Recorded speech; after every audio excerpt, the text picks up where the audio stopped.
With the first pick in the 2017 NBA Draft, the Philadelphia 76ers select Markelle Fultz from the University of Washington.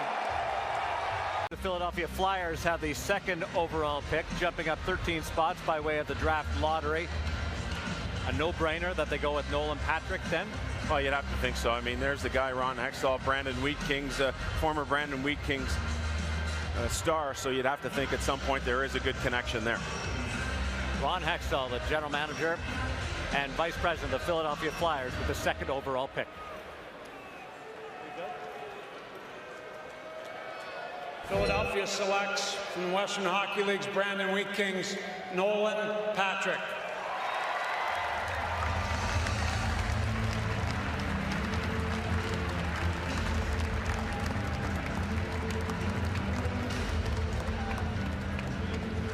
Is the player that I watched and that I saw, and I believe the Philadelphia Flyers are getting. When this guy's fully healthy, he's a beast, and I think he's the most NHL-ready guy in the pack. Philadelphia was in a great spot because they could sit there and wait to see who went number one and knew they were going to get a great player at number two. So it's a perfect situation to be in, while at the same time being able to listen to offers, see if someone wants to move up and acquire assets. You held the keys sitting in that number two spot.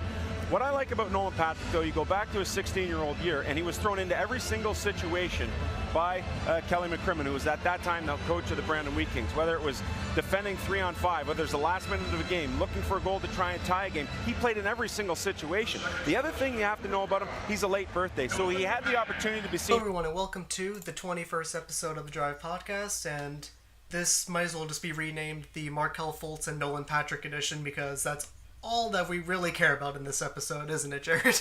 Absolutely. No other topics. You know, we'll talk a little bit of Phillies, but the main two topics in this episode will be Flyers draft and Sixers draft, which I was a fan of both. Aside from like a few small things here and there, but for the most part, like I think the two teams did a really solid drafting. Really solid. Yeah, agreed. Like, there really wasn't a whole much to not like about either team. Like, obviously Sixers, it was going to be hard to dislike anything because Markelle Fultz, but yeah. And Flyers, it was only going to come down to if like New Jersey fucked everyone by taking a defenseman and we had to pick between Nico or Nolan. But luckily, we didn't have to. Luckily, they did the right thing. Yes. Yeah. So, let's hop right into it. Sixers, obviously, we kind of knew this last week that they'd be getting Markelle Fultz. The trade talks were in discussion, but it was pretty obvious that they were going to get him. They drafted him. Is there any way that this team doesn't make the playoffs next year? Like, there's just no way that they... Like, unless injuries just completely destroy them. I think it would have to take, like, multiple injuries to our core. Because, like, you still got to figure... we still have, for next year, we're still going to have Jared Bayless. We're more than likely going to have Gerald Henderson unless he's a part of a trade. We're going to sign a veteran shooter or two, plus another veteran maybe somewhere else on the floor, depending how, you know, the coaches in the front office deem, like, the performance levels of the guys. But, yeah, it would have to take a good amount of, like, I think it would have to take like a few, more than one injury for sure, because you figure even if one of our guys goes down, you still have solid, you know, backup and rotational pieces there. So I think playoffs next year is definitely I wouldn't say a guarantee, but it's very likely. As for seeding goes, I would probably give us. I would probably put us near, like, the mid to low. I'd probably give us 5 to 7 or so in the East, which, you know, isn't terrible for a first-year playoff team kind of thing. And then honestly, I would rather do that than have to, like, I hope we get at least somewhere in the mid that we don't have to take on, like, the Cavs in round 1, because that's going to be a mess. Yeah, because if we end up getting around 6 or 7, there's a decent chance we could face the Celtics in the first round, which would be amazing. the greatest matchup I've ever Yes. Oh yeah. Can you imagine like Embiid just looking at Jaylen Brown and like Simmons and all those guys is like, yeah, have my fun God. getting killed. That would be. I mean, if we faced the Celtics in the first round, in like the first year of post-process basketball, post-process Sixer basketball, and we beat the Celtics in the first round of the playoffs, No, actually, what would be better. we'd be unbearable for. I mean, we already yeah.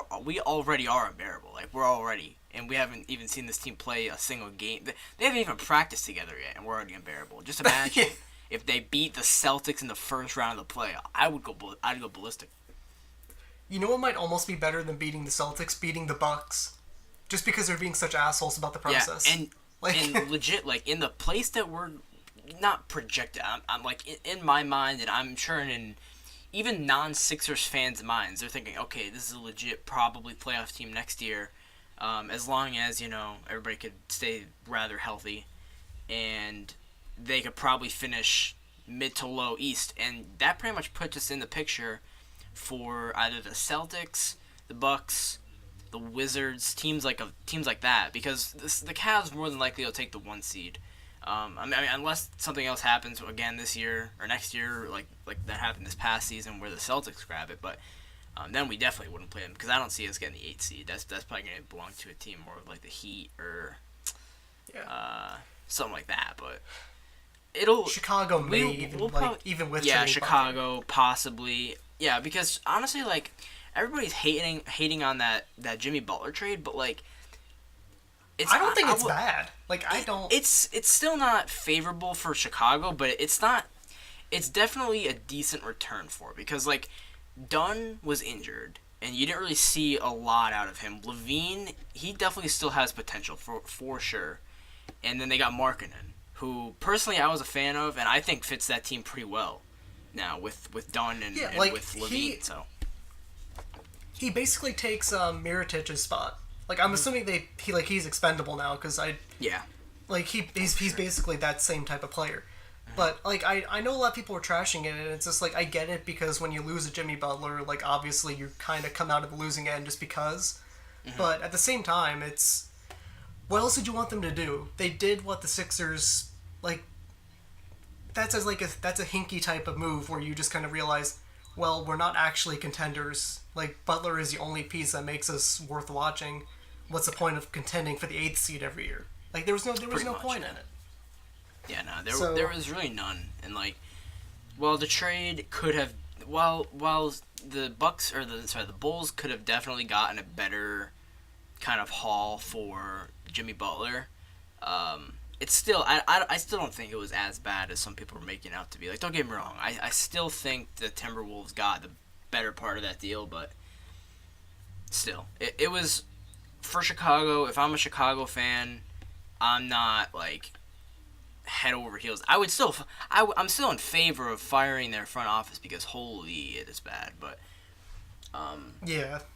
it's still not the worst trade that you could get. Like it's still not the potential draft up for or the trade up for the Sixers. Like if you're Danny Ainge and come 3 years you didn't get a single one of those picks except for the 2019 Sixers and we're in the late 20s, then you lost that deal big time, especially if Tatum is a meh player and Fultz turns into like this superstar in 3 years' time.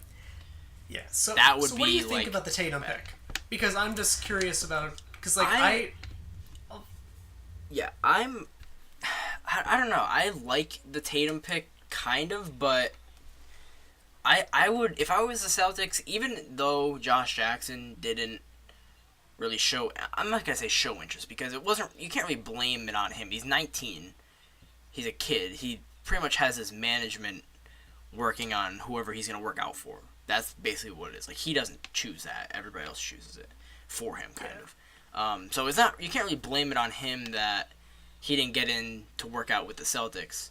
But even if I were the Celtics, I still would have taken Jackson at 3. I just feel like his upside, especially if that shot comes around, is as high, if not the highest in this draft by a decent amount. Like it's him, it's Fultz, it's Ball, it's Tatum, but I would still probably put him and Fultz up there as like, the highest ceilings in this draft.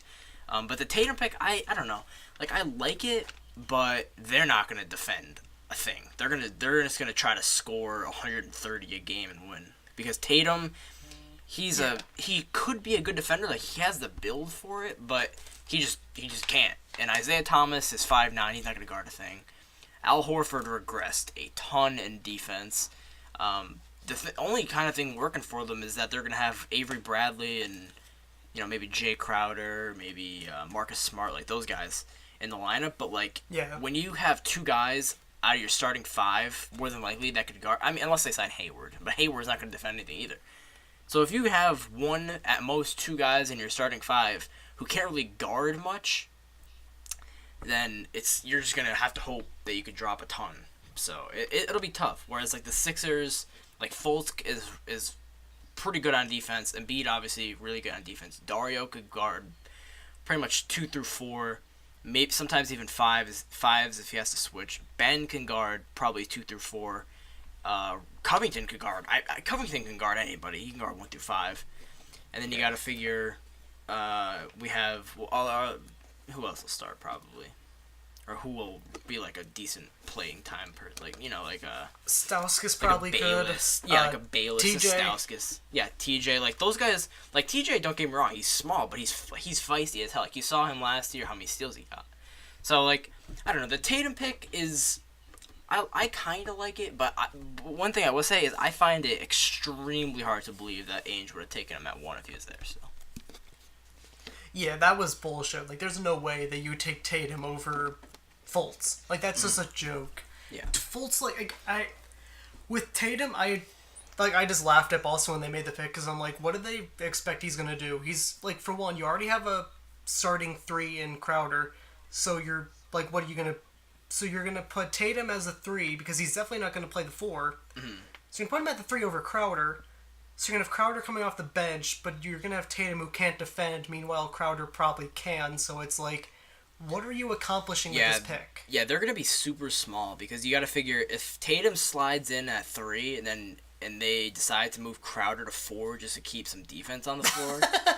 Hell no, that's not going to work. Like, yeah, it's not going to work. Like, I don't know. They're going to have to do something in free agent. That's why they were pushing so hard for Porzingis, because they knew in the back of their minds that, okay, if we take Tatum, then, or even Jackson, because him and Tatum and Jackson are, they're relatively the same size, and Jackson's a better defender than Tatum by 1.5 miles, so that would have been a better pick for defense. But they're just gonna go the route of hopefully we could get a big who could defend, or pray that Crowder could guard 4s, which will be tough. But I don't know. I think he might be able to do it just because his body. He has a big body. He's a big dude. And especially now that they got Semi Ojeleye, I believe they drafted in the second round, and he's pretty much Jay Crowder 2.0. I think he's a little bigger than him too. So I don't know. They're gonna be tough. The Celtics are gonna be good, but screw the Celtics. Let's just talk about. Kai, do you know how to pronounce the 25th overall pick's name yet? Hell no. When before we started recording, I literally looked at his name and I was just like, I hope you know how to pronounce his name, because I am sure as hell not saying that. It's a lot easier than it looks. Like, it's so much easier than it looks. It's literally just Anzej Pasechniks. That's literally all it is. It's pretty easy. Oh. Yeah, okay. It looks I thought very it'd be hard. so much worse than and that. For the first few times, it is kind of difficult. Like, if you try to say it, it's a little bit difficult, but after, So maybe say it 3 again? tries. Anzej Pasechniks. Anzej Pasechniks. Oh, okay, I yeah, kind because of... you want to say the N.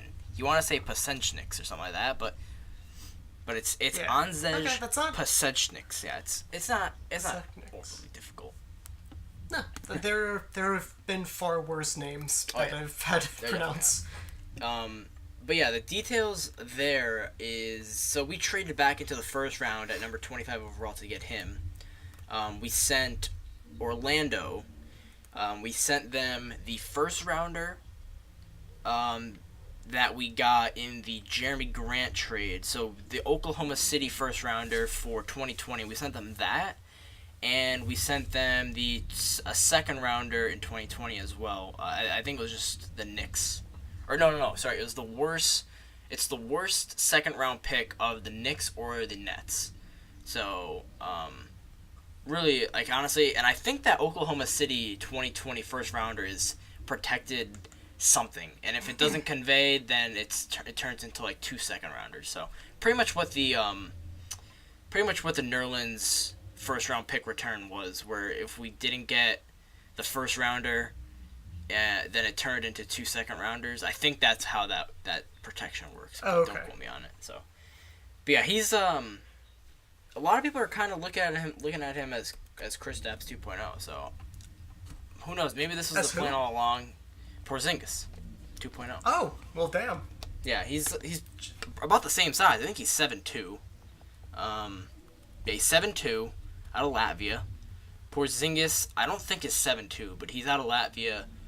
I think he's like 7'1" or something. Yeah, 7 or 7'1". Yeah, he's about Embiid size. Just a twig. But yeah, exactly. Yeah, and this guy is an inch taller than Porzingis. But he played in Spain.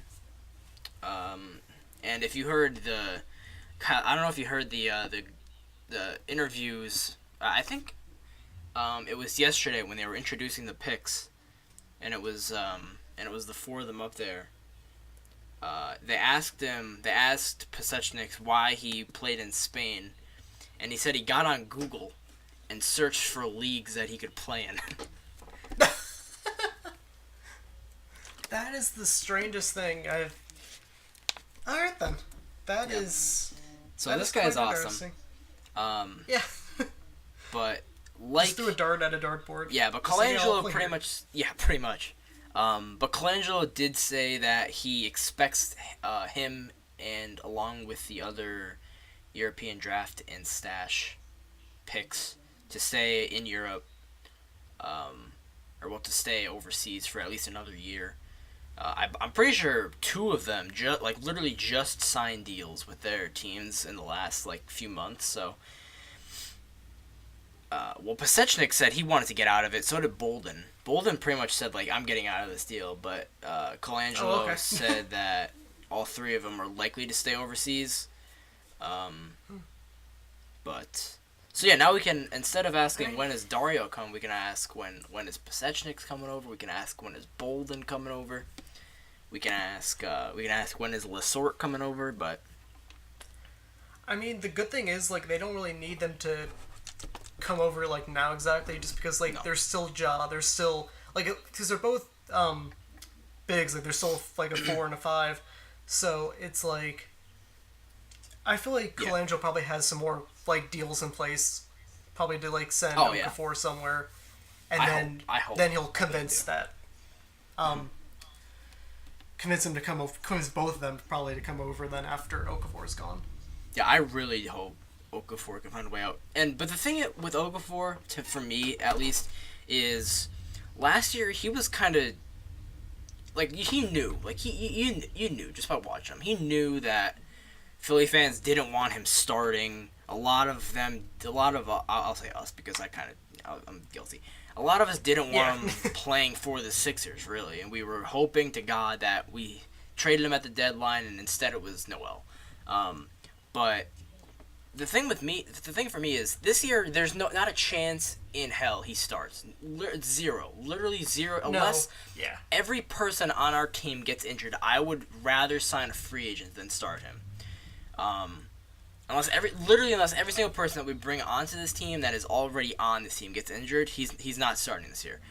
So I think that since he knows that this is kind of a fresh start, I'm not pressured into this 30-something plus minutes a game situation. Aside on maybe some back-to-backs where Embiid might get rest or Simmons might get rest and he'll play maybe the 4. I wouldn't even say the 4. He'll play the 5, but he won't play as little as he would as if Ben and Joel and Holmes are all playing. And Dario, obviously. But still, it's for me, it's not the end of the world that he wasn't moved, but it's still like, I'm still iffy on it, but I think he can turn it around a little bit. He just has to get, like, a shot. Like, if he could just make a shot from 15 feet out around the key, then he's fine. But because he could rebound, he could do whatever. He can't defend worth the shit. But he could, he has he has pretty good post moves. But well, that's the thing. Like, he's easily probably the best. He's the second best post player on the team. Like, Embiid is dominant in the post, and he's going to be. But Okafor is too. The thing is, he just doesn't do anything else well. Like, even rebounding, like he doesn't fight for anything. He just hopes that he's tall enough to grab the rebound. Mm-hmm. He doesn't try at all on defense. He doesn't have the defensive ability. Like, he just kind of there. Like, if you put Okafor in like the late '90s or the early 2000s, he would be such a beast. Dominant like force. He would He'd literally be be unstoppable. Yeah, like if he were to have played when AI was on this team, like they probably would have won a title. If you put Okafor and Mutombo's spot, basically, the 0-1 Sixers beat the... Okay, maybe they don't beat the 0-1 Lakers, but they at least take it to, like, 6. They take it to maybe 7. Yeah. Like, they're a hell of a And even if you just add Ja with Mutombo, because you could... In that era, you could probably slide Mutombo off to the 4 or just play 2 5s because big men were still very relevant in the paint, so... Yeah. If there was no such thing really as... I mean, there were stretch 4s, but you didn't really... Yeah. They weren't a hot commodity. It was more like maybe a bench player would be a stretch 4, and then... Yeah. But the 4 was primarily just dominated in the post. Pretty much. So that actually would probably work. But it's the thing, he just doesn't have the skills really to compete in today's NBA, and that sucks. Like, I think that he has a lot of value. He could... Like, he's easily a great player when it comes to post moves. He's virtually unstoppable, even though it's only one move that he really has. He's still... It's just he doesn't have the ability to compete in today's NBA. He can't cut. He can't set picks. And he shouldn't be setting picks. Like, the offense should not be like that when he's on the floor, and I blame some of that on Brown, but you gotta adapt at some point, and he just doesn't. He can't. Yeah, no, you expect him to, want to be able to have more aspects to his game, but he just doesn't seem to have the drive or anything. Like, he just is kind of accepting who he is and is trying to just improve post game or post moves and all this inside the paint stuff when that's not today's NBA. So it's just kind of redundant. It's a mess with him. Again, like you said, it's not the end of the world that he's not traded, but it's also kind of like he probably should be. He probably should not be on this team right now. But other than that, some other moves that the Sixers made. So they had, 4 second-round picks? Yeah, they had 4 second-rounders, yeah. So 36 overall was Jonah Bolden. We kind of touched on him earlier, from Australia. Then they selected Jawan Evans from Oklahoma State. They traded him to the Clippers for cash. Their next pick, Sterling Brown from SMU, a shooting guard. He went to the Bucks for cash. Which, by the way, just real quick, those two trades are, like, dumb. Like, I hate that. Yeah, I don't get that. Yeah. Why would you bother? Like, we have all the cash in the world. Yeah, you see, the thing with those is that each of them, as of right now, were traded for 100. I think each pick was traded for $100K, and that money goes to the owner. It's not like that money even goes towards, like, whatever. The money goes to why? Yeah, the money goes That's to the so owner. Stupid. But the thing that the Sixers are doing is that they're waiting. They're waiting until the new league year, which I'm not sure when it begins. I think it starts in like a week and a half because I think it starts with free agency, and free agency begins on the 5th of July, I believe. Okay.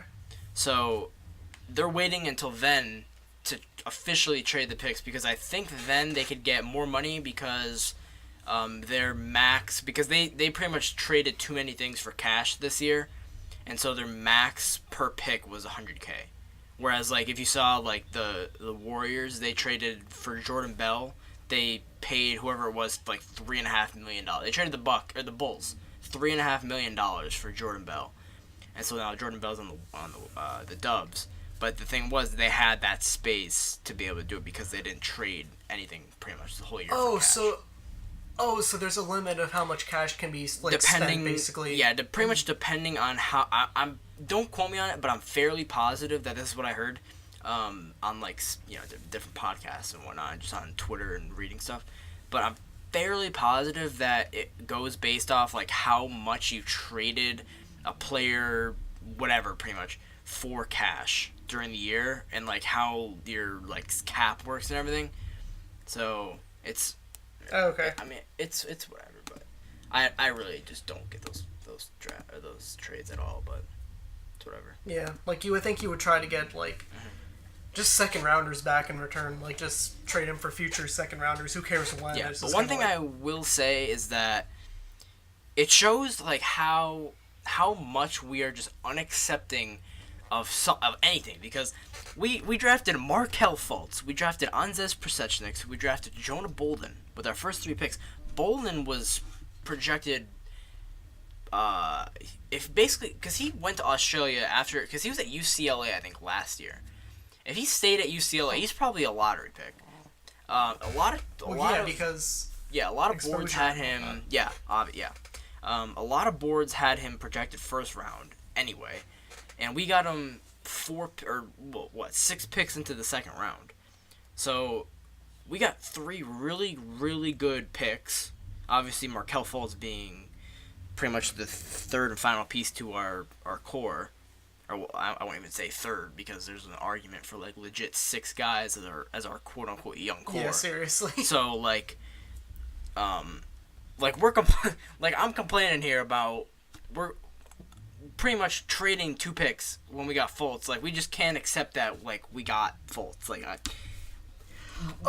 in a couple years' time, when we have no picks in any drafts, either we traded them all, or we lose them because of compensatory rights, or whatever the hell it's called, we're going to be complaining still, because we're just so used to, like, wanting to have every single draft pick and every single thing. But we just have to let it go. I'm trying not to be too mad about it.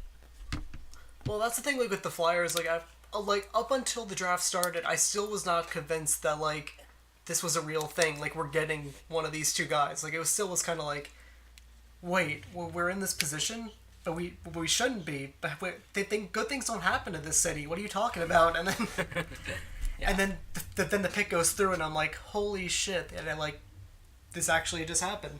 So we don't know how to take good news anymore as Philadelphia fans. Like, it's been a while. It's been anything that happens to us, we just immediately dismiss it, because that's just what we do.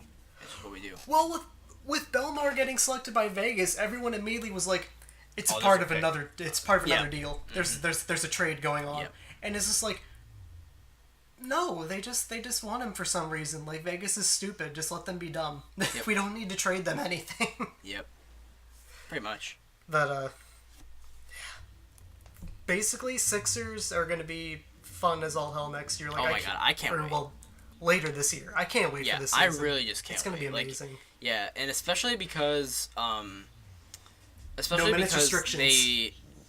Well, more than likely, yeah. That plus, like, Sixers and Flyers start at, like, the same time, and those 2 teams are arguably going to be the 2 most fun Philadelphia teams to watch this year, so. I mean, obviously depending on the Eagles, but yeah, I mean, yeah, the Eagles are. They should be good. They should be good. They do have the easiest schedule out of the entire NFC East, so.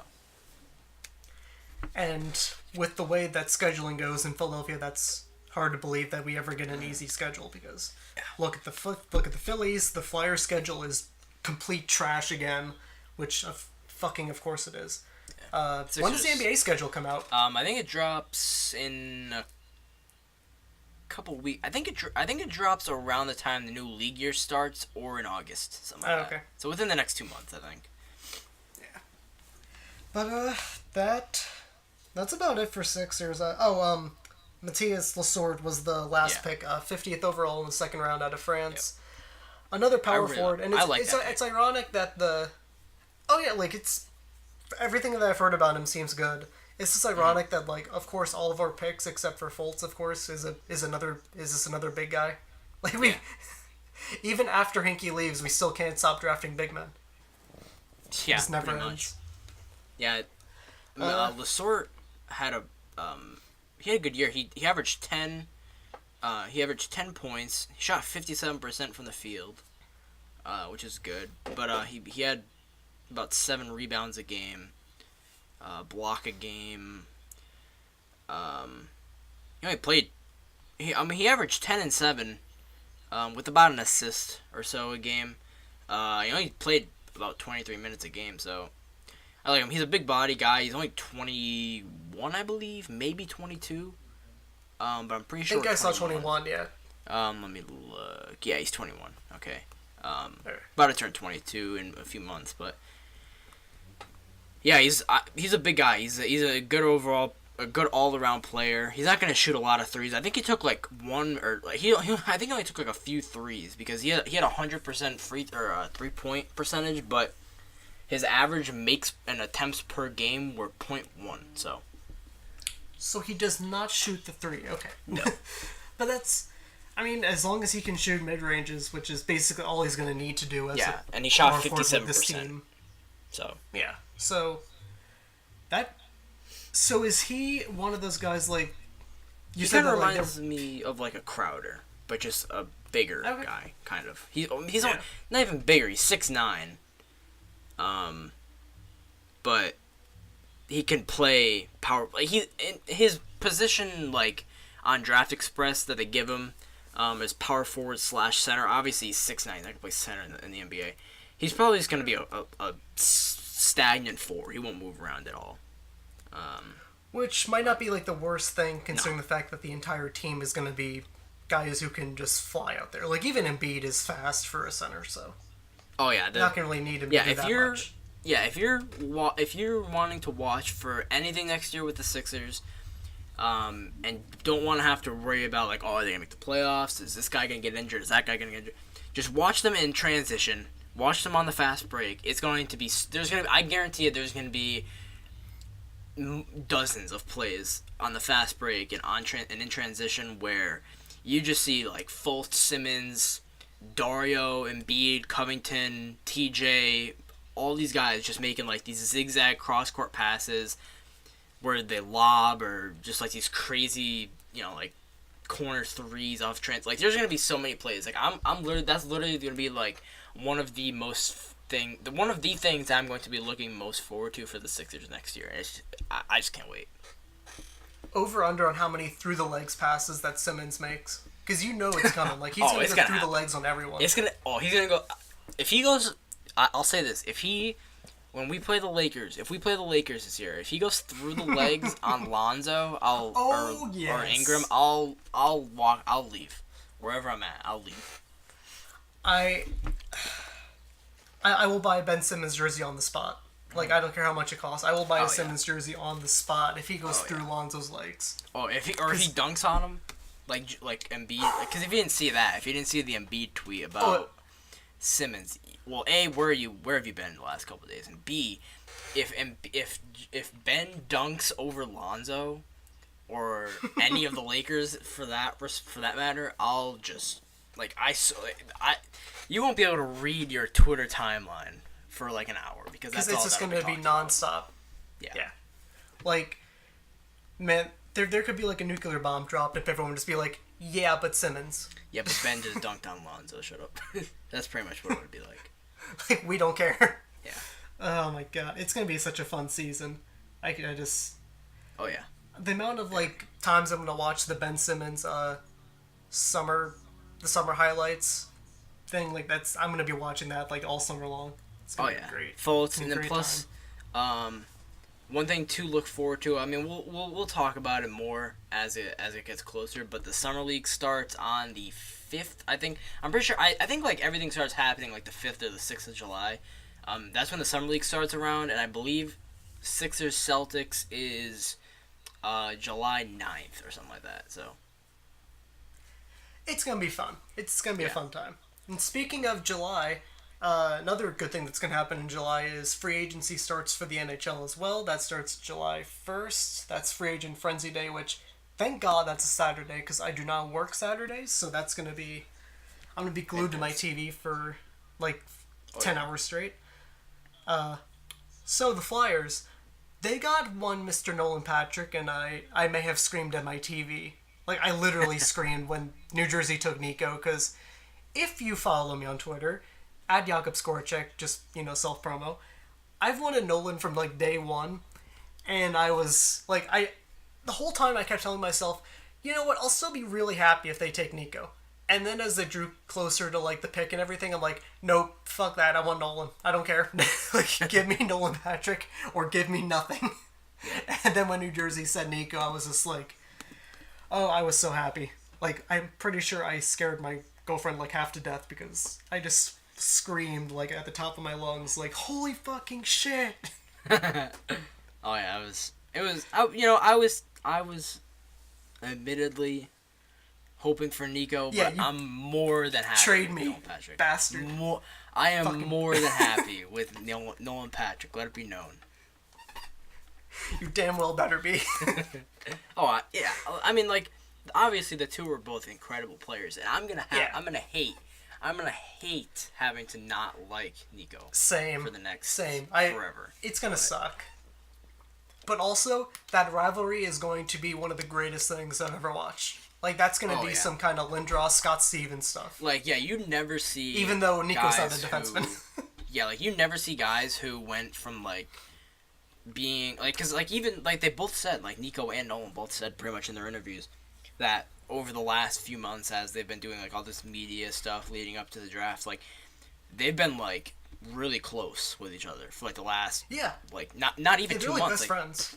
Yeah, before that, they've been, there's a picture of of them last night hugging after they were both picked.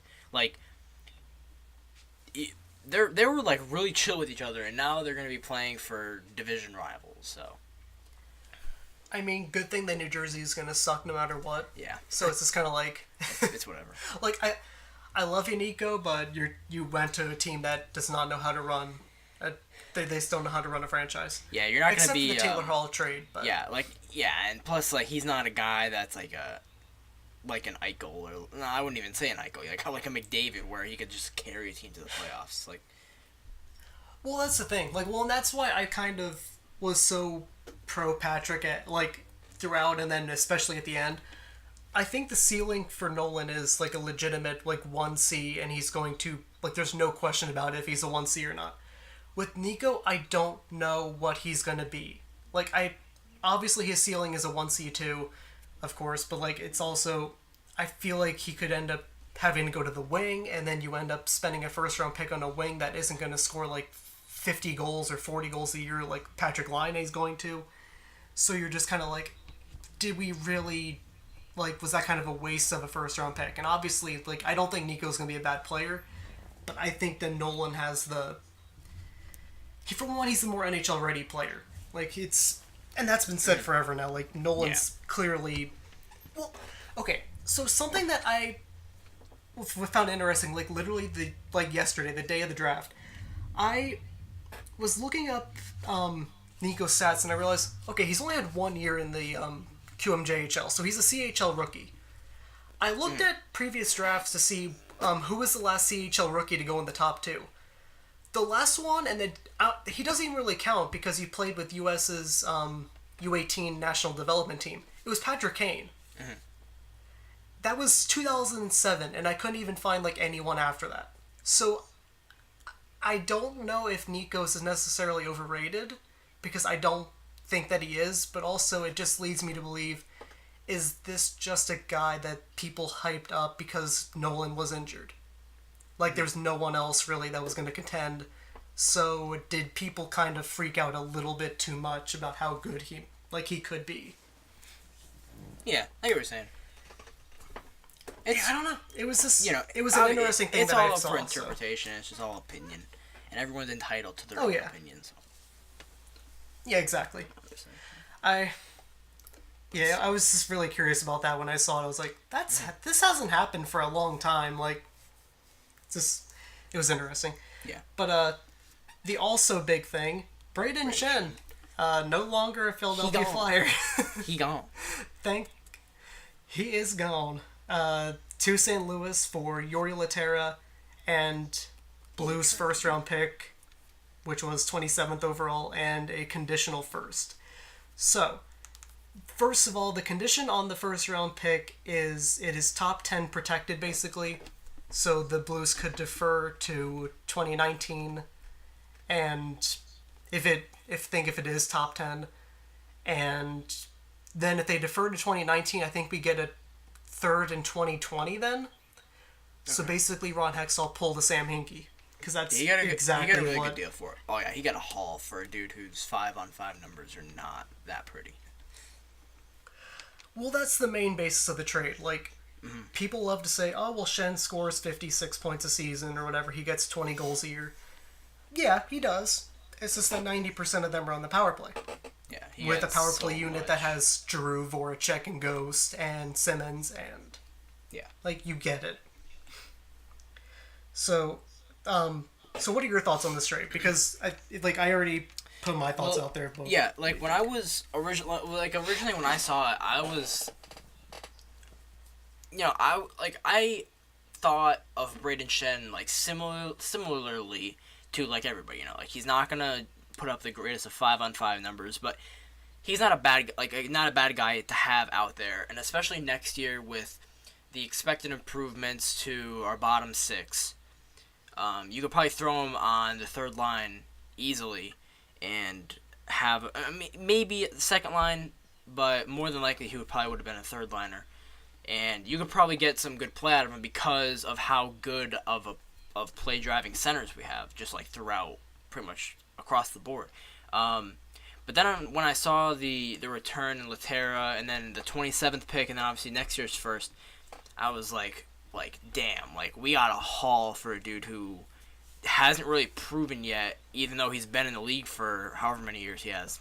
I'm not sure the exact, but however many years he's been in the league, he hasn't really proven that he could play 5-on-5 effectively. He can only really play effectively in a 5-on-4 and even 5-on-3, 4-on-3, whatever.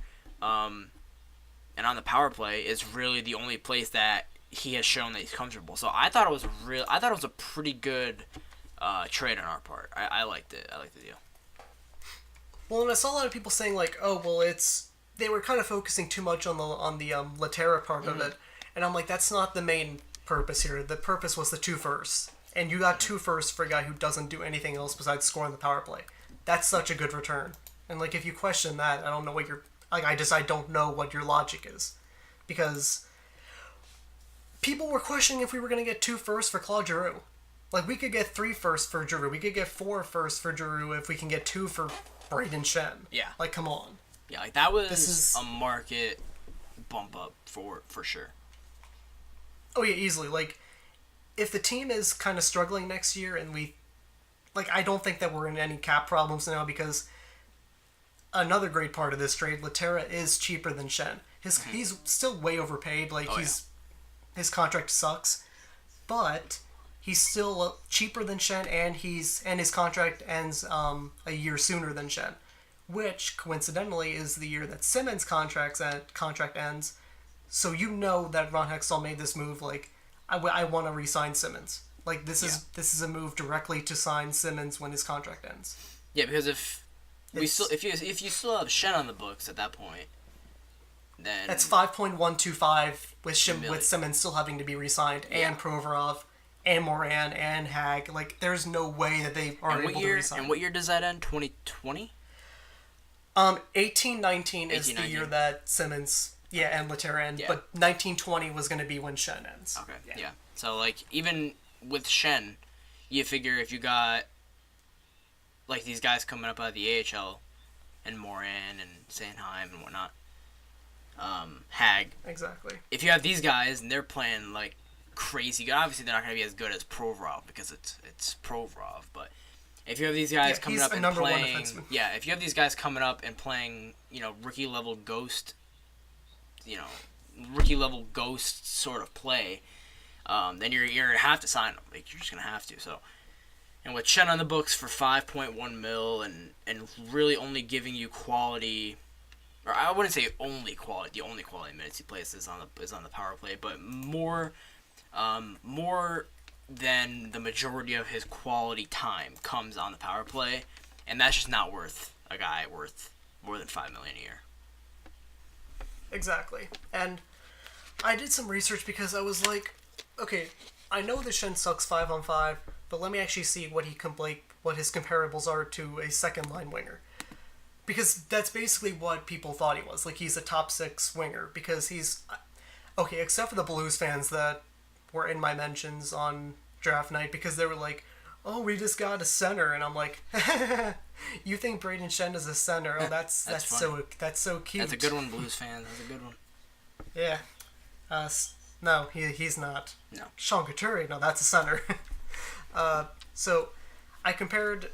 So if you don't know it, ownthepuck.blogspot.com, or if you're in Canada, it's just .ca. So I just did Shen compared to a second line winger, and they basically just measure the ice time, the goals, first assist numbers, and shot generation and shot suppression. So Shen isn't that bad in terms of like the ice time matches. Basically, he's actually over what the the mean is for it, basically.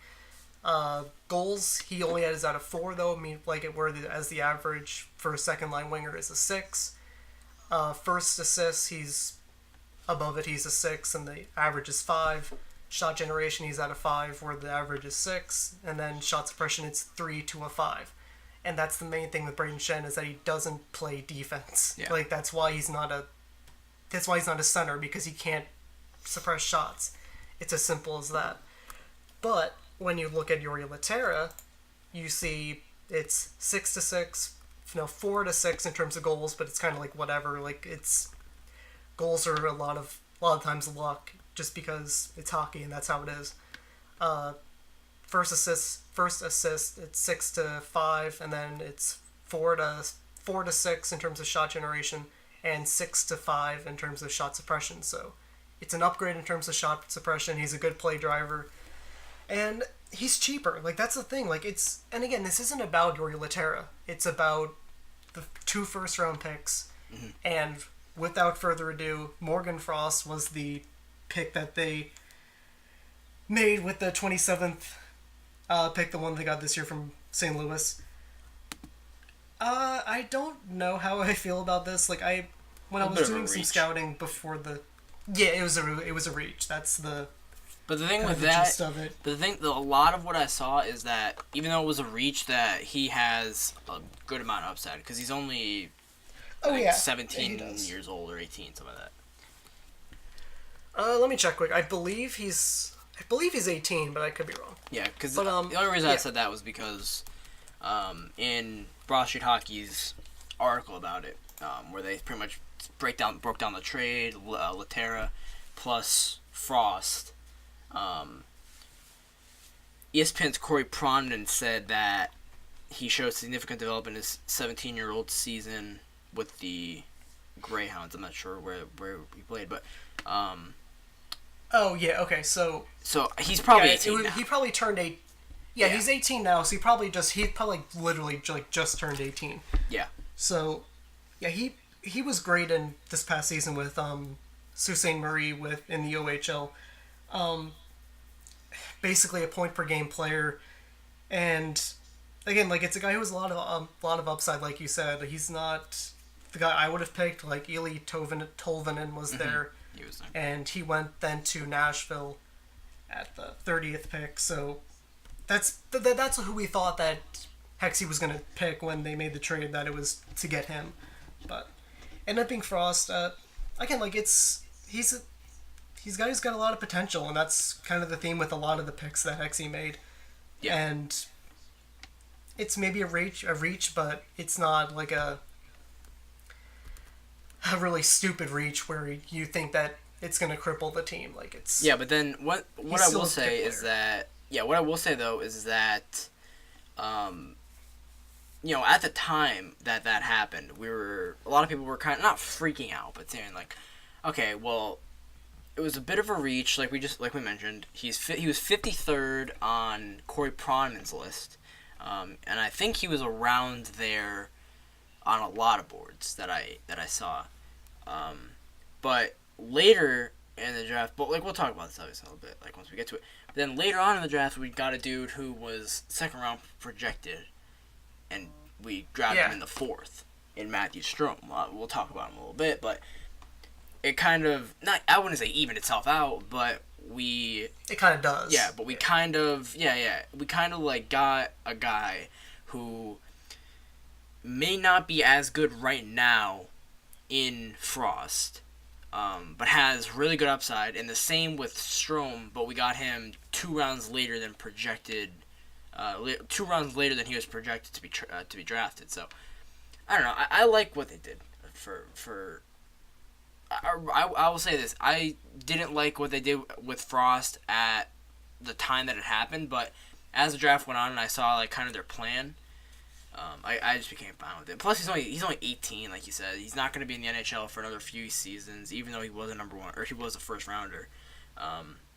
But yeah, I mean, I'm just excited to see what he could do to show us that okay, like yes, I was worth a first rounder. So yeah, and I think that he could basically bring what Shen brought. Like, I don't think he's gonna have any problem, like, because that's gonna be the comparable in a few years when he makes a team is, well, how do you compare to Braden Shen?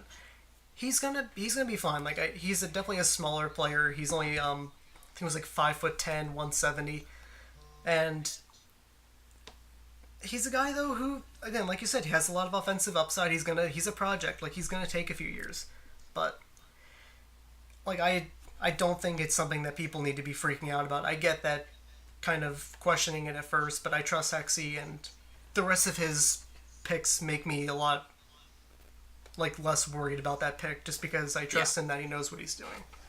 Yeah. So Isaac Ratliff was the second pick that they made. They traded up to pick 35. They traded pick 44, 75, and 108 to get him. They made that trade with Arizona.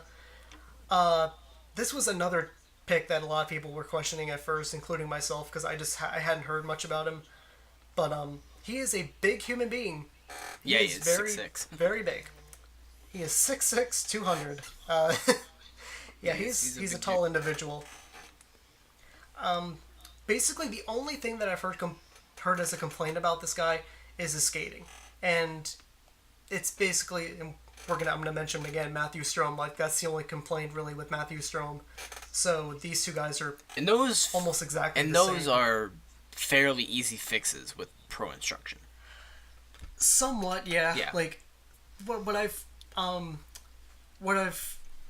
thought of basically as soon as someone says skating, it's like, well, Oscar Lindblom had that in his draft year. Like, people were like, well, he's a good player, but his skating has a lot to be desired. Yeah.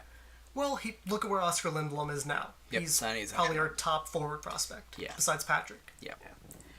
So everything else though that I've seen from Ratcliffe, like as soon as they picked him, I started watching film. Crazy good shot, great down low, great in front of the net. He's basically plays a lot like Simmons does. Great at picking up garbage goals in front. He's not that bad of a skater to me. Like it's a small sample size, but from what I watched, he seems pretty like he's decent. It's not a crazy bad skating technique, and he's got decent speed. It's just that's not really going to be, I think, ever a great element of his game. But it's still everything else is there. He seems to be really good defensively. He had a really good steal in one of the highlights that I watched. It's just really good positioning. So I like the pick. And, I do too. He was ranked 20th. Like, this was a guy who was ranked as a first rounder. Yeah, that's why they traded up. Us in the second. So that's why they traded up, because they were expecting him to start. Because like in the draft, in like pretty much every draft, like once you get out of like the top like 15 or 20, then you really don't know who's gonna go where. Like, you see all these mocks in the NHL, the NBA, even the MLB and whatever, sometimes even the NFL, you get all these mocks where you see guys going certain places and then all of a sudden they drop 30 spots, and that's kind of what happened with Ratcliffe, where he was, like Kyle said, 20th on a lot of boards, or around 20th on a lot of boards, and mocked around about the same. And then he just drops to 35. That's probably why Hextall got up there, because he probably said to himself, okay, if he gets to maybe 35 or so, I'm comfortable giving these 3 picks, especially with how many late rounders we had. Like, we had a lot of picks. We had, 11 picks in this draft before he traded those, so yeah, it was also, like, the value of the picks. Like, 75 was the first third rounder that we had, and it wasn't the Ronaldo pick. So it was good that Hexy didn't trade that. Yeah, and one. Plus it wasn't, and that pick was 80, so it's not like we would have gotten that much less value than the 75th. So he really only, and then pick 108 was the last of the 3 in a row and the 4th that we had. So it's not even like you gave up like the first one out of that group. So yeah, if you like, it's a better way to look at it than just saying like, oh, we gave up 3 picks. Like, we really only gave up 2 because the one was a pick swap. It wasn't anything more than that. So yeah, I didn't like the pick at first, but it seems like a really good pick now. He's probably still going to take a while to reach the NHL, but yeah, that doesn't really worry me that much. No. So the most important pick out of this draft, the Zach Ronaldo pick, used on goalie. Okay, Kirill Ustimenko. Yeah. That is the greatest last name I've ever heard. That is the next like Bobrovsky. That's a really good name. Yeah. So I'm gonna be upfront. I don't like absolutely nothing about this guy. He played in Russia. He had really good numbers there, and that's about it. Like, I'm going off of his numbers there. He was like I tried to find a scouting report on him. There's basically nothing.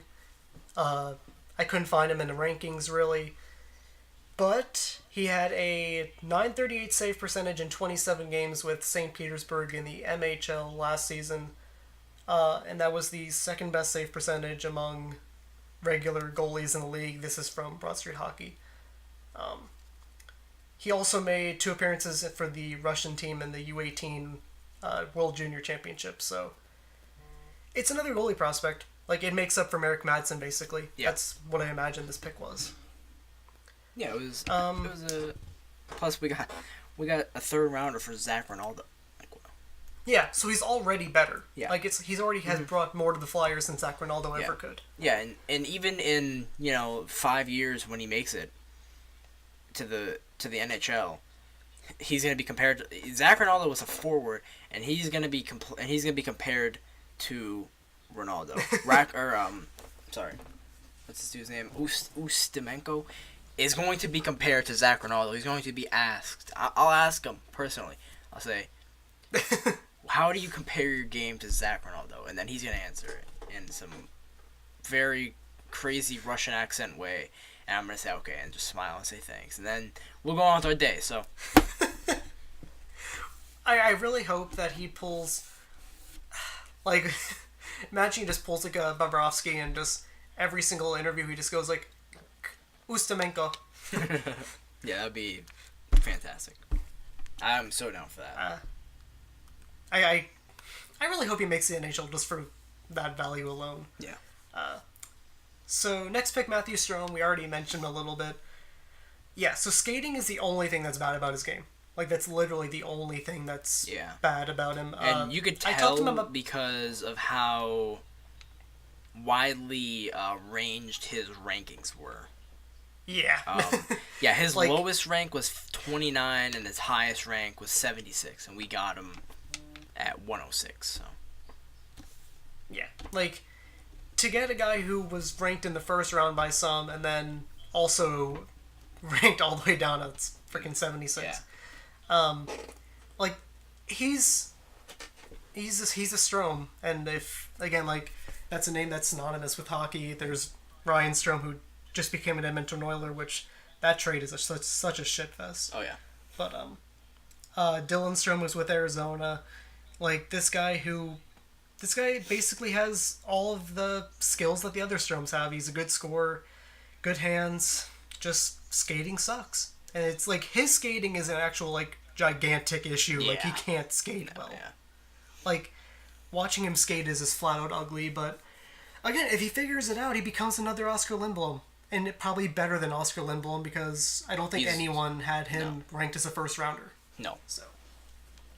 Yeah, Stroman is definitely the highest upside pick, or late-ish. I don't even know if you're going to call, the fourth round late, but, I mean, late round pick. He's the highest upside late round pick that you probably could have gotten among a lot of people. And especially, he's definitely the highest upside late rounder that we got. So. Yeah. I'm pretty sure in the whole draft, like, there was... Yeah. I didn't think he would slip that far. Like, I thought he would be picked up in the third or something, but fourth is a steal, absolutely. Oh, yeah, definitely. So we had back-to-back picks in the fourth round. Next one was Maxim Sushko, which the names of these players, I swear, it's the best. Oh, yeah. Sushko is a left winger. I believe so. Yeah. He's a left winger, right winger. Who cares? He's from Belarus. He played with the Owen Sound Attack in the OHL last season. 32 points in 54 games. He is 6 foot 179. Just another solid player. Like he's like everything I've heard about him is he's pretty good offensively, good size or good speed. Excuse me. Just seems like another solid prospect. Like Hexel made it clear that he wants to build up the forward core. So. Yeah, it says he thrives on the power play where he excels running things off the half boards. Sound familiar? So he is basically Braden Shen. Yep. We got a replacement for Shen. That is perfect. Yeah. I mean, Shen was I think bigger than 6 foot 180, but. Oh yeah, Shen I think was 6'1", close to 200. He probably finished out above 200. I mean, you gotta figure, this guy's probably only, 18, 19 years old, so he probably still grow an inch or two. Yeah. So. Exactly. Again, like, I don't know much about him, but everything that I've heard seems to be good. Another good offensive type of prospect. The only knock that I kind of saw about him was that his team play needs improvement. That's one of the things that I did see. Which, like, that can just be kind of worked out. Like, that's just being young, probably, for the most part. Yeah, and plus when you're playing with... Like, sure, he was probably playing semi-professionally in Russia. Well, obviously he was playing Belarus. But, or in the OHL where he was playing. But, you figure he comes to... now that he's probably going to be playing with higher competition... He'll be playing with better guys, so basically is what I'm trying to get at here. And like he'll, eventually be playing with, hopefully, will eventually be playing with guys who were like high picks, and they'll just make him better at what he does. And which obviously is what you always want. You just want that's why there's drafts, because then you draft guys and then you hope that they make each other better, and then once they're really good, they're on the big, they're like on the like the big league club, or like the like the actual like professional team. So it'll get better is basically what I'm trying to say. Like as he plays with better guys and as he gets better competition, his team play will get better. And also, like, for his first season in the OHL, like, because he was a rookie last year, and those stats are pretty good. Having, what was it, 32 and 54, he scored 18 goals. Like, that's pretty good for your first season. Mm-hmm. He also ranked 25th among draft-eligible OHL players in estimated primary points per 60 at 5v5, which already better looking than Braden Shen because, again, the 5v5 play. For a guy who only has played one OHL season, there's only really one way up. And that's up. Like, he's going to get better, so. Again, another strong pick by Hexy. Basically, all of these were. So, 5th round, Noah Cates, left winger.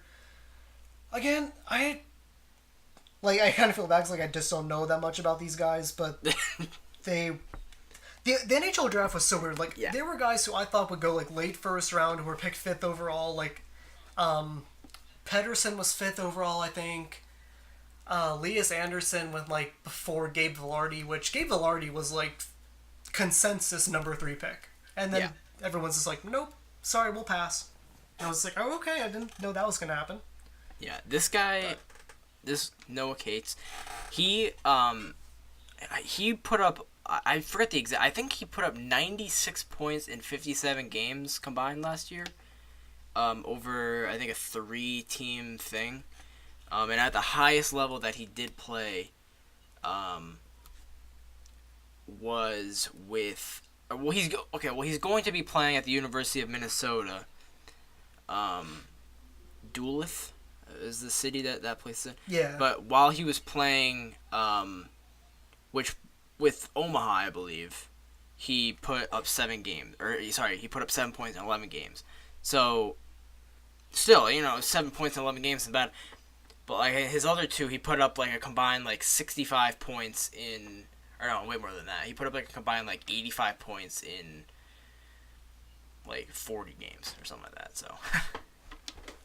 He has some good offensive abilities. Yeah, very good offensive ability. If you see, like, if you go in the Broad Street Hockey, basically what we're saying is go on Broad Street Hockey and read about these guys and watch the videos and whatnot, because there's a video of him scoring like some crazy goal to win like the sectional title, and so go watch that. I'll probably put that in the video, but yeah.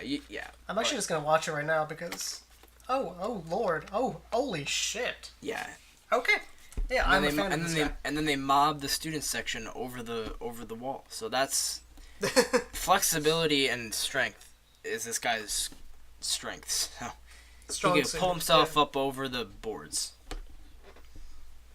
So he's strong. Therefore. Yeah, and he's 6'1" already, and he's 170. That's pretty good size. So he's going to, again, like we said, going to be playing in Minnesota Duluth. Again, he's going to play. It's going to be a guy who's going to take a little while, and that's how it's going to be with a lot of these late round picks. And that's just obvious. Yeah. Late round picks take a while. Even the first round picks take a while sometimes. So yeah, and then the next pick. I'll say it. Next pick, 6th round, 168, Olli Lycksell. He is Swedish. He played. As if you couldn't tell by the name. Yeah, Olli. If you ever see a dude named Olli, he's Swedish. He is, I believe, 19 years old or so. I think that because he did play U20. So he's probably like 18, 19. He is 5'10", 163, which is a concern. But like I did say, he's only 18, maybe 19. So he does probably... Oh, he's only 17, actually. Oh, he's only 17. Okay, so yeah, he definitely still has time to fill in that frame. Yeah. Yeah, he'll probably end up growing another probably inch or two, depending, depending on his genes, I guess. But 163, that number definitely has to go up before he does anything, pretty much. So. Yeah, and like we said, he's got time to do that, and he's gonna bulk up. Like that's just how hockey players work. That's how athletes work. You bulk up as you get older. So yeah, there's really not much about him. Like that's probably the prospect of like the least amount of information on him. Yeah. But we'll just see. He's the 6th round pick, and just kind of a wait and see game with him. Yeah, pretty much. The only defenseman drafted in the draft, the last pick, 7th round, 196th overall, Wyatt Kalynuk. I'm gonna go with that, Kalynuk. Kalynuk, maybe. So possibly that probably makes more sense. Maybe, I don't know. I'm just throwing it off the top of my head. That's what it looks like to me. That's how I read it. Kalynuk. I don't know though. Yeah. So, all right. So this guy's interesting. So he's already 20 years old, and so this has been his 3rd draft. So, kind of taking a flyer on the guy. He's 6'1". So he'll be going to the University of Wisconsin this upcoming season. He played with the Bloomington Thunder of the USHL. Believe that it's just basically like the main minor league hockey organization in the U.S. He had 6 goals, 25 assists in 60 games, and that is basically it. Like, he's a guy who you hope kind of turns into something, and you just kind of hope you get lucky with a 7th round pick, but, like, worst comes to worst, he just doesn't amount to anything, and we're stuck with the already great defense prospects we already have. Yeah. So it'll be a shame. It's kind of whatever. It really is a shame that we have such great defense prospects, because I don't know what I would do. Because, like, really, the most ideal thing is to just draft, like, 7th rounders like this guy, and then hope that they don't and then, you know, if they don't pan out, then you don't have any defensemen, which, who needs defensemen anyway? Like, he's got to score. So, really, it's... Yeah. So who cares about our good defensemen? Really, who cares? So, that's about it. Flyers, obviously the draft is a success. They drafted Nolan Patrick, that makes it a success. They address forward depth completely. That was just blatant throughout the whole draft. I like it. I like pretty much every single pick.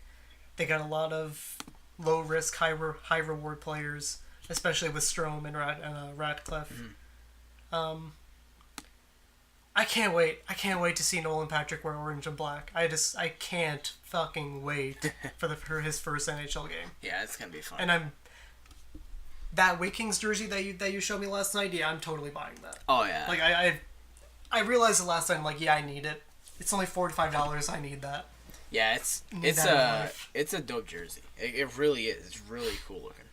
And also, I don't feel like spending the $170 that it's going to cost to get his Flyers jersey. So. Yeah. J.P. Crawford, 1 for 1 tonight. Let's go. Oh, there we go. But I think he would have had an RBI. But I think Pedro Florimon got thrown out at home. But God damn it, Pedro. Let me look though. Let me look. Done fucked up. Okay. Oh, actually no. He doubled and then got thrown out at third on his own double. Oh, So he tried to stretch it into his. No. That was Florimon. JP singled. Oh, okay. Yeah, JP singled, but then Florimon,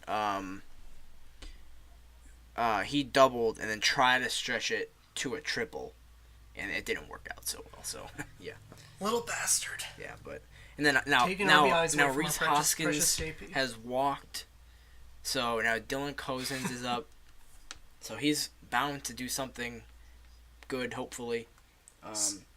Home run is imminent right now. Oh, without a doubt. It's an 0-1 count. It's an 0-2 count now, actually. Okay, maybe a strikeout. Yeah, probably, but you never know. Home run or strikeout. Yeah, one thing I do want to say about the Phillies and kind of what they're doing.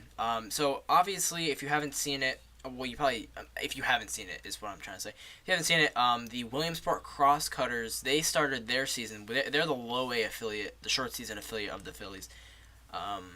They should be pretty decent this year. They started out slow. They won their first game, but they haven't won since. I think they won their first game. Now they're, I think, 1-4, but maybe 1-5. I'm not sure. Maybe I'm wrong. Maybe they did win a game. I don't think so though. I think they're 1-4, but they should be pretty solid this year. They have a pretty yeah, they're 1-4. Okay, but they have a pretty solid lineup.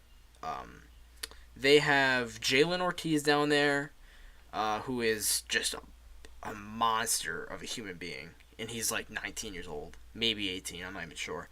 They have Cole Staub, who is he was our draft pick last year. He was a shortstop. Now he's a third baseman. They transferred him, or they moved him to third because they thought he had the better arm. Plus, our system is just stacked with shortstops at this point. Plus, we just drafted like 2 or 3 more in the draft. Greg Pickett, who has some interesting stats this year. He's hitting .318 in 22 at-bats, but he also has struck out 11 times in those 22 at-bats. So, it's a really weird thing. Okay. Yeah, and I think, I'm pretty sure, I'm not positive. Let me check up on it. But I'm pretty sure all but like one of his hits are for extra bases. I'm not positive, but I do know and then Cole Staub, I think he has like 2 extra base hits, and that's like the only hits, and it's like a double and a home run. But really, the thing is, basically what I'm saying is pay attention to those guys because that should be a good team. And then already we have the best winning percentage in all of minor league baseball combined with the other 4 teams. Lehigh Valley, Reading, Clearwater, Lakewood are already all insanely good. So yeah, just pay attention to that team because that should probably be the second, in my opinion, the second most exciting team to watch aside from Lehigh Valley. So yeah. And also because, we need something to distract ourselves from the major league team. Yeah. Dylan Cousins is still at bat, by the way. He worked it to a 3-2 count, and I think he's fouled off maybe 5 pitches. This has to be at least like a 12-pitch at bat at this point. You're getting live Iron Pigs updates because that's what it has come to this season. Oh, also a thing. You do realize that, right? Yeah. Also a thing. J.P. Crawford recently liked 2 of my tweets, so. So Jared's fanboying a little bit. Yeah. No. That's not, no. Yeah, you are. I'm not. Yeah, you are. No. Jared, come on. I'll plead the 5th. You have you. Yeah, you okay? Okay, he grounded out. Your initials are like this. Hold on a second. Your initials are JP Crawford. Yeah. It's just your best friend's meant to be. Yeah. This is the way it's supposed to be. Now Andrew Poland's up, so hopefully he does something very good. I think it's Poland. Maybe it's Angelo Mora, but I'm pretty sure it's Poland. Anyway, so for the Phillies, just like a small thing that I do want to talk about with them. A few small things. So Aaron Nola looked very good in his start. So did Mark Leiter Jr., his first career MLB start. Probably the best start of his career came in his first start of his career. So, yeah. Sadly. Yeah, sadly. He's not. That's not going to be a reoccurring thing with Leiter. He'll probably just get lit up. I'm surprised he didn't because the Diamondbacks have a very good offensive team. And I'm surprised that he didn't get lit up yesterday. So, it's whatever, though. But a couple other things. Odubel Herrera, aside from his mental lapses the past few days, he has been... So, if you take out the month of May for him, he is hitting, I think, like 320 or something like that. But... because he hit like 180 in May, he's down in like the 250s, I think, right now, or the 240s. But, like, for the people that are freaking out about him to get him off the team, like, do you not realize that he is still like 24 or 25 years old, is the only player under contract beyond this season, as of now. The only person under contract beyond this season is Odubel Herrera. Since he has come in, he's pretty much been the second best hitter on this team since he's come on, aside from Cesar Hernandez, because Cesar has had a pretty good last year and a half. Obviously, he got injured now, but he's had a really good year and a half. This past year and a half, Cesar. So realistically, like, he is right now the best player on this team, aside from maybe Aaron Altair, but. Odubel is... But even then, even that, it's tough. Yeah. Damn, the Iron Pigs didn't score. They had 2 in scoring position. Come on. But, yeah, I don't know. Yeah, I completely agree.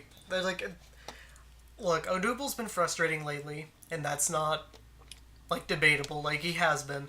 But also, people need to chill the fuck out. Yeah, it's... Very much. I was just as pissed as everyone else when he... ran around the freaking stop sign. You see, the thing they didn't show in a lot of those replays was that how late it was? I'm not trying to sit here and defend Odubel for that because he should be looking at Juan Samuel the whole time.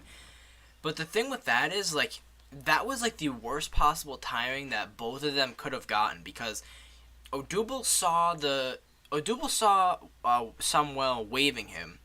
And then as soon as he was about to get to the third base bag, he looked down because he had to take a pretty big stride to get to the third base bag. So he looked down to make sure that he was going to touch the base. And at the same time that he looked down to make sure, that's when Samuel put up the stop sign. Now, whether you want to make the argument or that Odubel still could have stopped in time, but at that point, honestly, he's full speed around third base. And Odubel's a pretty quick guy. So you got to figure that would have been extremely difficult for him to stop and get back, especially because they could have just cut the ball off, like, really easily, and tagged him out at third. But really, I don't know. It was still a mental lapse. Obviously, he should be looking at Juan Samuel. He should kind of know where the third base bag is, but I don't think that it had to be blown out of proportion as much as it was. It's Philadelphia, and we need to blow literally every single thing out of proportion in this city. So, I agree though. It was stupid of him to not look at Sammy, but fans need to chill out with like the whole "get him off my team." Yeah, that was what was annoying me. Like that, everybody was saying like, "Get him off this team." Like he is one of the hot bats in the lineup, along with a recent Maikel Franco, Tommy Joseph. Altair has been good all year, but. Howie Kendrick, obviously, because does Howie Kendrick ever get out? No. But no. Yeah, but like, for just calling for him to be off the team is it's so stupid. I don't understand why people just make that kind of opinion. Like you don't need if you want to say just bench him for a few days or whatever. Yeah, sure. That's one thing I will say. I think Pete should. That's fine. I think Pete should have benched him for sure. But yeah. But getting him off the team is just the most asinine statement to make. Yeah. So. But hey, the Phillies have won 2 in a row. Yep. They might win 3 in a row, but.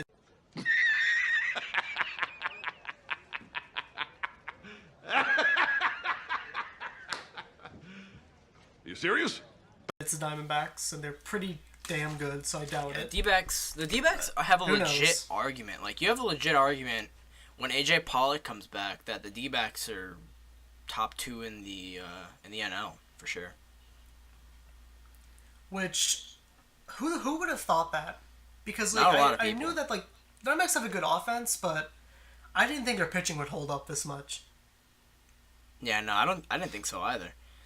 Cause you figure, Robbie Ray, he's had a good year. And then starting tonight against them is Robbie Ray. He's 7-3 with a 2.87 ERA. So him, and then to go along with who Patrick Corbin, and those guys. Plus their offense has taken a step forward this year. Yeah, the supporting cast around Goldschmidt has taken a step forward with Owings and Lamb, Nick Ahmed, those guys. They've taken a pretty hefty step forward in their offensive kind of production this year. So I don't know. I really don't have a problem with the Diamondbacks. I'm a fan of Paul Goldschmidt. So if they're coming out of the West, that's probably the team I'm gonna root for in the playoffs. So yeah, I've been a fan of the D-backs basically ever since I got into baseball. I don't know. I've just always kind of liked the players that they've had. Yeah. So I don't mind them. I hope they can win the NL West because I'm so tired of people acting like, oh, it's the Dodgers' year this year. I'm like, yeah. You say that literally every single year since 2012. Yeah, I did have the Dodgers. I think I did have the Dodgers coming out, but then I'm pretty sure I had them losing to the Indians in the World Series. I did have the Dodgers making the World Series, and they could still do it because they're a good team still. Oh yeah, they could. Yeah, they could definitely. Because I think because the NL West is insane. The NL West is the best division in baseball. Colorado is good. Yeah, the best division in baseball is the NL West for sure. The closest division of baseball is the AL East, but that's pretty much every year. But the NL West is crazy good with the top 3 teams, and the Padres and the Giants aren't very good, but still that West with the top 3 teams, they're within 2 games of each other or so, and they all have almost 50 wins at this point. So, and the Rockies' best pitcher in terms of ERA has a 3.7 ERA. Mm-hmm. So what we're trying to say is Colorado's offense is kind of a glitch. Nuts. It's nuts. Yeah, it's nuts. Well, you gotta figure. You got Arenado in the middle with Trevor Story. You got Charlie Blackmon, who has arguably been the best center fielder in the game this year, aside from Mike Trout. He's Mark Reynolds hits bombs. yeah, like, Mark every day, Mark Reynolds. basically. He's hitting like what? I think he's hitting like 300. Are you? Wait, he cannot be hitting like 300. I remember he hits the like last time 100, like 180. Yeah, every I year. remember the last time that the Rock, like when we played the Rockies last. I'm pretty sure he was still hitting in like the decent. He was still hitting a decent clip. Let me look. Holy shit, he's hitting Yeah, 298. he's hitting 298. Yeah, that's the God high, damn. literally the highest mark of his career. He's never hit higher than 282, which was last year. All right then. That's the Colorado effect. for you. Colorado, man. The Colorado effect. Seriously. Uh-huh. He's had such a great career in terms of ballparks that he's played in. Like, come on, Yeah. he's played in Arizona. He's played with the Yankees. He's played with the He's played at Brewers. He's played Camden. with the Rockies. He's played at Camden. Like Camden, especially left field at Camden is a. That's like yeah. right field at Yankee Stadium. Like That's like down Sure. down the line in general at Yankee Stadium. yeah. But like even look at like his strikeouts and everything. But you know, it's Mark Reynolds. It's Colorado, dude. There's no other way around it. It's Colorado. Explanation for Yep. it. Yeah, that's goddamn. So we might as well just become Colorado Rockies fans. I'm kidding, but Yeah. all the home runs, the home run fest. So that about wraps it up. This we kind of like got derailed completely as soon as we started talking about baseball, just because what the hell are the Phillies right now? Yeah. But There's- this there's is two the Nolan straight- Patrick and that's what they Markelle are. Fultz edition. So yeah, exactly. And Markelle Going gives to up the the World run in the Series. first. Okay. Fucking A. Like, we get so excited. He has two really good starts in a row. And then he just... And then he gives up a run in the first inning. He's already blown up. There's one out and there's runners on the corners. And a run has already scored, so... Markelle. It's the theme of the season. Just when you think things are starting to finally go well, wah, wah. Yep. Just all of a Exactly. sudden goes right downhill. Exactly. So, that is about it. Markelle Fultz and Nolan Patrick edition. That's basically all I got. That's basically what this was, yeah. Yeah. And, like, the thing was, So, like, we already talked about those guys so much that, like, we didn't even need to, like, tell you guys what they could do because you already know. Yeah. And with the late round picks for the Flyers and Sixers, it was kind of like, they're late round picks. Yeah. What do we say? Yeah, pretty much. They're probably not going to make the team. Yeah. But to get into the hot take, I'm not going to talk too much about this just because it's kind of whatever. The people who are kind of so obsessed with not letting Sixers fans have fun, just shut the fuck up. Like, just do us all a favor and shut up. Like, they love to talk about how Sixers fans are so unbearable for trusting the process and everything. You are more unbearable. Yeah, you're Like, more you are more unbearable annoying with your for constant bashing whining. the process. Yeah, exactly. Like, there are so many people who just go, oh, the Celtics did it better. Like, shut the fuck. Did you see that tweet, though? Like, that was just, that was disgraceful. That was bad. That was bad. Yeah, that's a bad take. The Celtics did it better. The Celtics literally, all they had to do was trade for Jimmy Butler, and they didn't do it. Yeah. Like, they yeah. easily could have done Danny it. Ainge literally screwed that. Like, he screwed that franchise because if you're not willing to give up like Jaylen Brown, who, okay, Jaylen Is Brown trash. is the He's trash. Oh my god. When people are like raving about him being like the next great thing, like okay, when you have a 5'9" point guard dropping 30 and can't defend, you're going to look good because you're guarding the one on pick and rolls all the time. Exactly. Cuz every time Isaiah gets screened, Jaylen Brown's on it because usually it's like either a 1-3 or 1-4 thing and Jaylen Brown will slot to the 4 in a small lineup or the 3 in a big lineup. So he's literally guarding the 1 a lot, and he's a pretty good defender because he's really athletic. But like when you have a dude who's like, you can't. no. And when you have like three of the best defenders in the league and Smart, Bradley, and Crowder around you, like, sure, you're going to look like a god defensive player. But he's just not. Like, I don't get it. And also, even if he is, that's still not worth keeping over Jimmy Butler. No, like, or Paul George. That's the point. Like, the thing, like, when Yeah. Danny Ainge was talking, like, Danny Ainge said pretty much whenever trade talks were kind of arising during the draft, which everybody knows means the Paul George talks or the Jimmy Butler talks, and Jaylen Brown's name was brought up, that they hung up the phone. Like, what? What? That's How do you hang up the phone? You literally have every draft pick of every team for the next 5 years. Just throw all of them at these teams. Just throw every single one of them and Jaylen Brown. And that's all you have to do. Yeah, and he wouldn't budge on the Nets picks or anything. So what are you gonna get?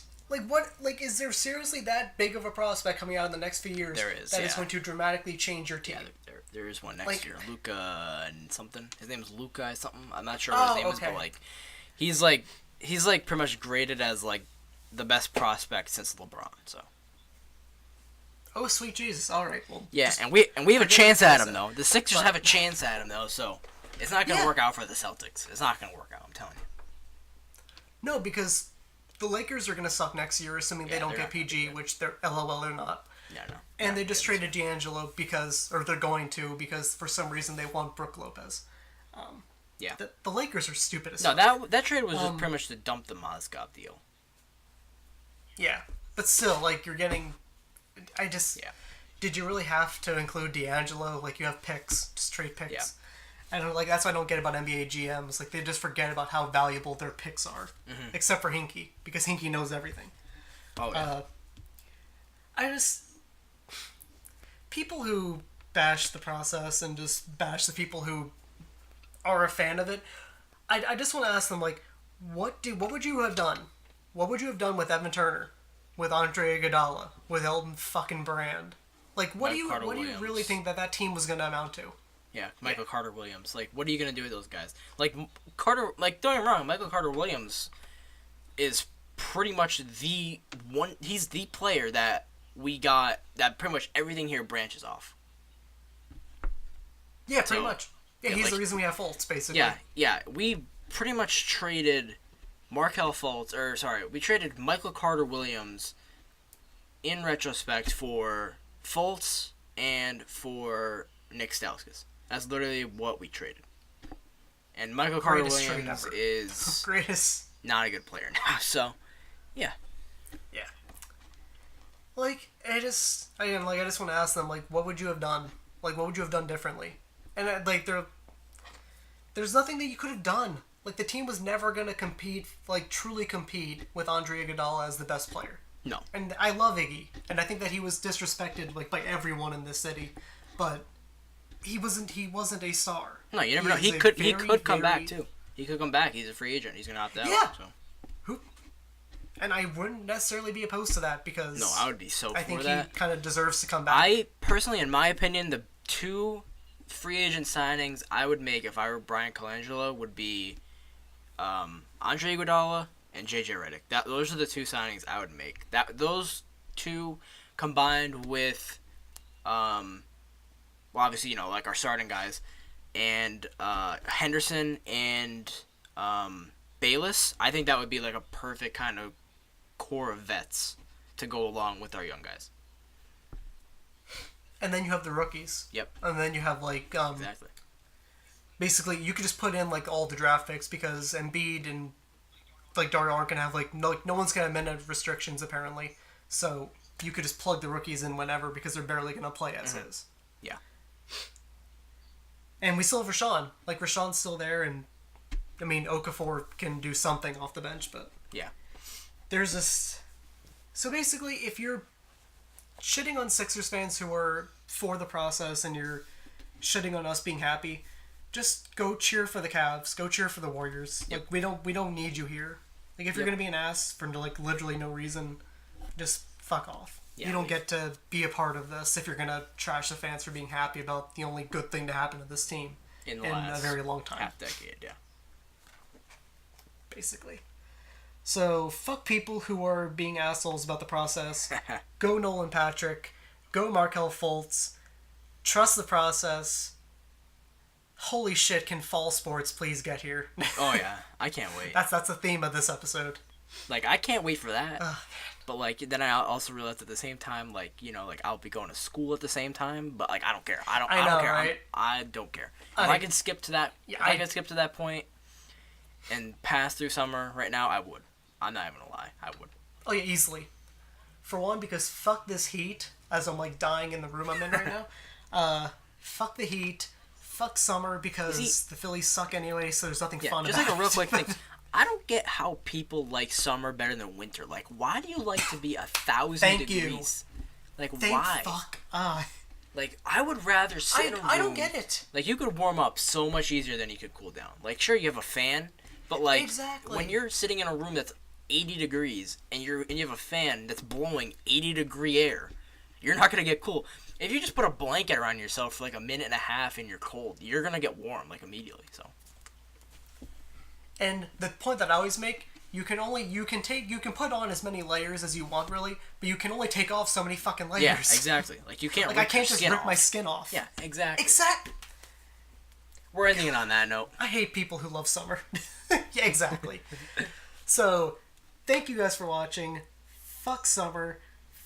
Fuck people who are shitting on the process. Go Nolan Patrick. Go Markelle Fultz. Bring on winter sports. Trust the process, everyone. Thanks for listening.